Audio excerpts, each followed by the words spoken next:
Por lo tanto, este foro intentamos que sexa unha oportunidade para chegar a oferta á demanda. Intentamos facelo porque supón poñer en valor o capital risco como alternativa a outras fontes de financiamento.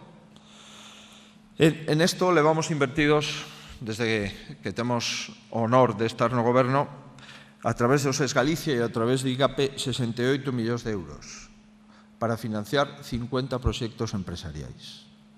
Vamos a seguir. Este ano mobilizamos 8 millóns de euros a través destes procedementos e vamos a seguir intentar sumar novos integrantes á rede de investidores particulares.